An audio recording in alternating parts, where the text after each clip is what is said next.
Shalom, selamat pagi Oma Opa, Bapak Ibu, anak-anakku sekalian yang terkasih dalam Tuhan. Kiranya pagi ini semuanya ada dalam keadaan sukacita. Apapun situasi dan keadaan kita tetap bersyukur karena Tuhan selalu bersama dengan kita. Berjumpa kembali dengan Resapi Renungan Sabtu pagi hari ini.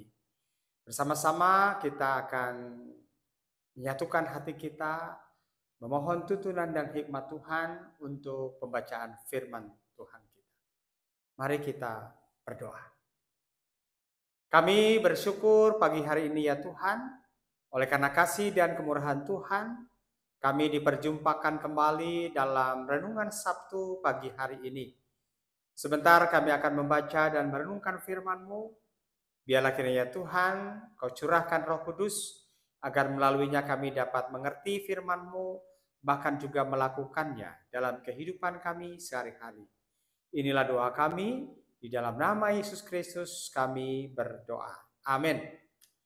Bacaan firman Tuhan kita pada saat ini yaitu dari Kisah Para Rasul, pasalnya yang ke-20, ayatnya yang ke-9 sampai dengan ayat yang ke-10. Kisah Para Rasul pasal 20 ayat 9 sampai 10. Demikian firman Tuhan. Seorang muda bernama Eutikus duduk di jendela. Karena Paulus amat lama berbicara, orang muda itu tidak dapat menahan kantuknya. Akhirnya ia tertidur lelap dan jatuh dari tingkat ketiga ke bawah. Ketika ia diangkat orang, ia sudah mati. Tetapi Paulus turun ke bawah, ia merebahkan diri ke atas orang muda itu, mendekapnya dan berkata, "Jangan ribut, sebab ia masih hidup." Demikian pembacaan firman Tuhan kita. Yang berbahagia mereka yang mendengar, memelihara dan melakukan firman dalam kehidupannya. Oma Opa, Bapak Ibu, saudara-saudara, anak-anakku yang terkasih di dalam Tuhan, siapakah Eutikus itu? Nah, saudara-saudara yang terkasih dalam Tuhan, Eutikus ini adalah seorang muda. Dia bukanlah hal yang istimewa sebenarnya ya. Dia pemuda biasa. Nah, namun di dalam bacaan firman Tuhan kita diungkapkan tadi bahwa ia tertidur ketika Paulus berkhotbah dan kemudian ia jatuh dari tingkat 3. Nah, saudara-saudara yang terkasih di dalam Tuhan, di sini diberikan gambaran bagaimana pada saat itu orang-orang sedang berkumpul, mendengarkan ketika Paulus berbicara berkhotbah. Nah, dalam situasi yang seperti itu, saudara-saudara yang terkasih di dalam Tuhan, rupa-rupanya Eutikus tidak dapat menahan kantuknya. Ia kemudian tertidur sehingga kemudian dia terjatuh. Tadi dikatakan dari tingkat 3 ke bawah.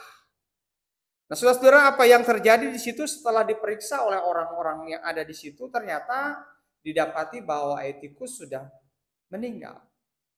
Namun kemudian merespon melihat kejadian itu, Paulus turun ke bawah dan dia mendekap erat ya, dan menyatakan bahwa Eutikus tidak mati, ia sedang tertidur.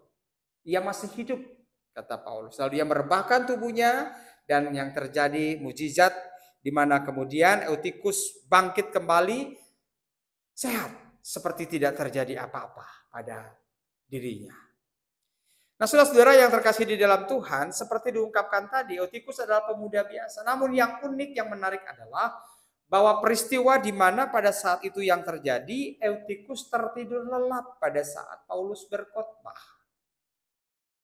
Nah, saudara-saudara, ada hal-hal yang kemudian bisa menjadi akibat kenapa Eutikus itu tertidur lelap.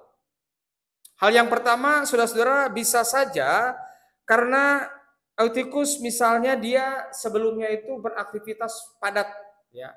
Dia melakukan aktivitas yang banyak dari pagi mungkin sampai pada malam hari. Sehingga rasa lelah dan kantuknya itu tidak dapat tertahankan lagi ketika ia mendengarkan khotbahnya Paulus. Bisa saja pada saat itu Eutikus tidak tertarik, dia bosan dengan apa yang disampaikan oleh Paulus sehingga kemudian dia malas menyimak, yang itulah yang kemudian menjadikan dia mengantuk dan menyebabkan dirinya kemudian jatuh. Nah, saudara-saudara yang terkasih di dalam Tuhan, yang kedua bisa saja terjadi karena apa yang disampaikan oleh Paulus itu menjadikan Eutikus merasa bahwa itu hal yang tidak menarik bagi dirinya. Apalagi durasi waktu di mana yang disampaikan oleh Paulus itu mungkin sangat lama ya di dalam menyampaikan khotbahnya. Dikatakan tadi bisa sampai malam. Nah, saudara-saudara yang terkasih di dalam Tuhan, melihat kejadian yang dialami oleh Eutikus ini, mungkin di satu sisi ada hal yang bisa kita lihat, ya mungkin terasa lucu ya, terasa hal yang menggelikan, ada sisi lucunya di sini.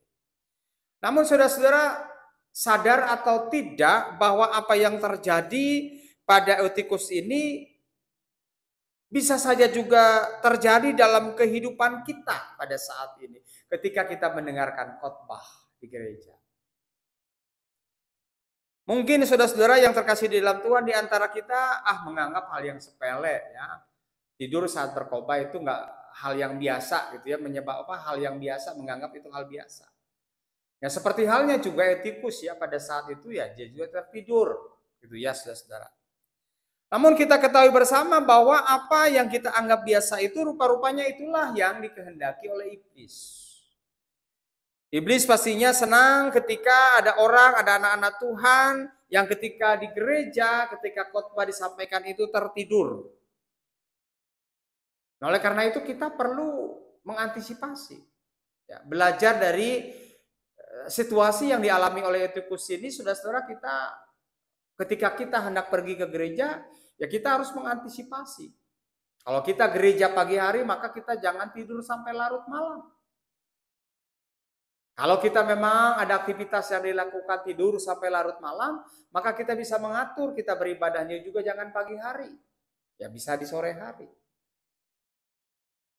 Saudara-saudara yang terkasih di dalam Tuhan, melalui apa yang terjadi pada diri Eutikus ini kita juga belajar bahwa jangan menganggap enteng setiap firman Tuhan yang disampaikan.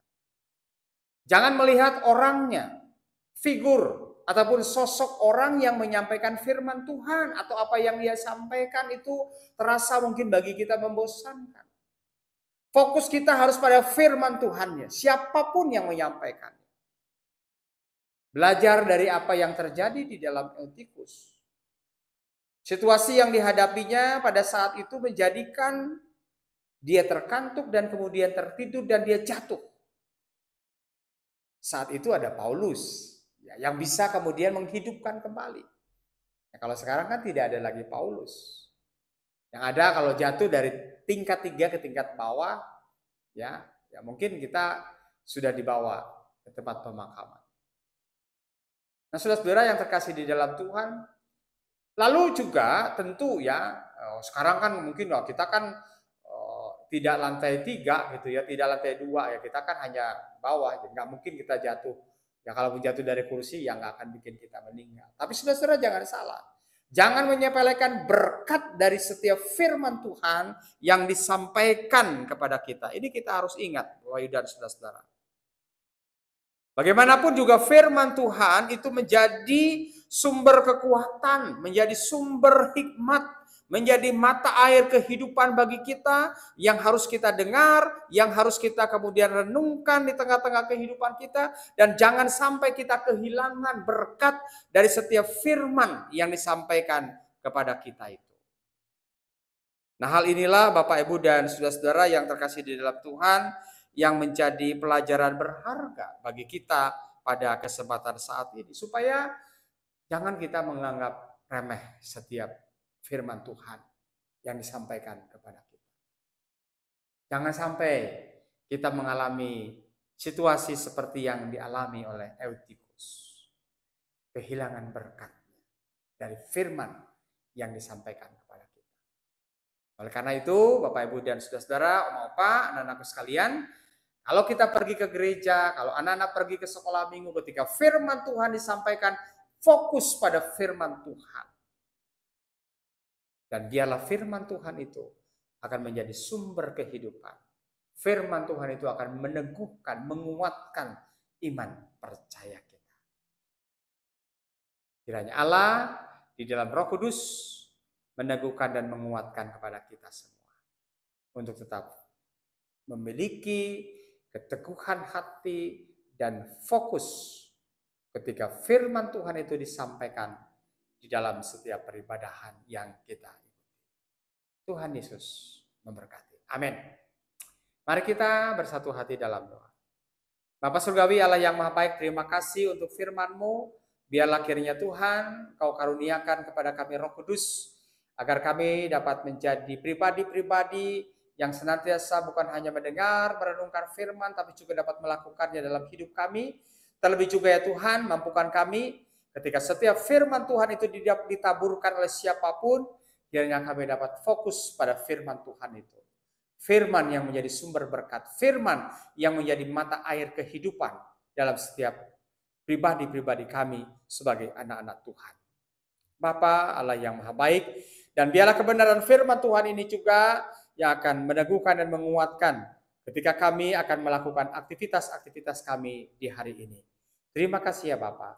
Di dalam nama Yesus Kristus kami memohon, dan di dalam nama Yesus juga kami ingin berdoa sebagaimana yang diajarkan Tuhan Yesus kepada kami. Bapa kami ada di surga, dikuduskanlah nama-Mu, datanglah kerajaan-Mu, jadilah kehendak-Mu di bumi seperti di surga. Berikanlah kepada kami pada hari ini makanan kami yang secukupnya, dan ampunilah kesalahan kami, seperti kami juga ampuni orang yang salah kepada kami. Dan janganlah membawa kami ke dalam pencobaan, tapi lepaskanlah kami daripada yang jahat. Karena Engkaulah yang punya kerajaan dan kuasa dan kemuliaan sampai selama-lamanya. Amin. Sampai berjumpa kembali dengan Resapi di edisi selanjutnya. Tuhan Yesus memberkati. Amin.